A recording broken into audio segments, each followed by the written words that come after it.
تفسیر القرآن آج کا سبق سورہ بقرہ آیت نمبر 61۔ اعوذ باللہ من الشیطان الرجیم، بسم اللہ الرحمن الرحیم۔ وَإِذْ قُلْتُمْ يَا مُوسَى لَن نَّصْبِرَ عَلَىٰ طَعَامٍ وَاحِدٍ فَادْعُ لَنَا رَبَّكَ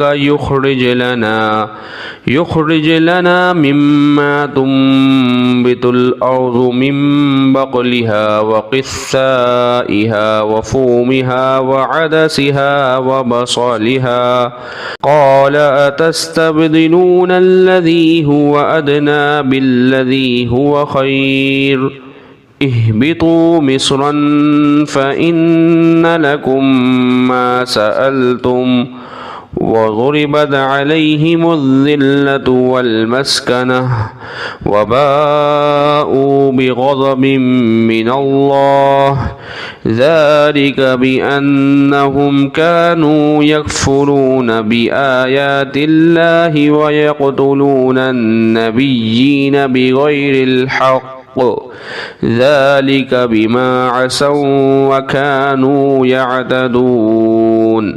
ترجمہ: اور وہ وقت بھی یاد کرو جب تم نے کہا تھا کہ اے موسیٰ، ہم ایک ہی کھانے پر صبر نہیں کر سکتے، لہٰذا ہماری خاطر اپنے پروردگار سے مانگیے کہ وہ ہمارے لیے کچھ وہ چیزیں پیدا کر دے جو زمین اگایا کرتی ہے، یعنی زمین کی ترکاریاں، اس کی ککڑیاں، اس کا گندم، اس کی دالیں اور اس کی پیاز۔ موسیٰ علیہ السلام نے کہا، جو غذا بہتر تھی، کیا تم اس کو ایسی چیزوں سے بدلنا چاہتے ہو جو گھٹیا درجے کی ہیں؟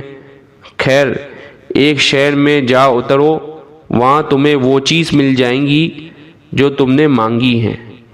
اور ان یہودیوں پر ذلت اور بے کسی کا تھپہ لگا دیا گیا اور وہ اللہ کا غضب لے کر لوٹے۔ یہ سب اس لیے ہوا کہ وہ اللہ کی آیتوں کا انکار کرتے تھے اور پیغمبروں کو ناحق قتل کرتے تھے۔ یہ سب اس لیے ہوا کہ انہوں نے نافرمانی کی اور وہ بے حد زیادتیاں کرتے تھے۔ اس آیت مبارکہ کی تفسیر میں بھی وہی واقعہ ہے جو ما قبل آیت 58 نمبر آیت کے اندر جو واقعہ ذکر کیا گیا تھا کہ صحرا میں رہتے ہوئے جب مدت گزر گئی اور بنی اسرائیل من و سلوہ سے بھی اکتا گئے تو انہوں نے یہ مطالبہ کیا کہ ہم ایک ہی قسم کے کھانے پر گزارا نہیں کر سکتے، ہم زمین کی ترکاریاں وغیرہ کھانا چاہتے ہیں۔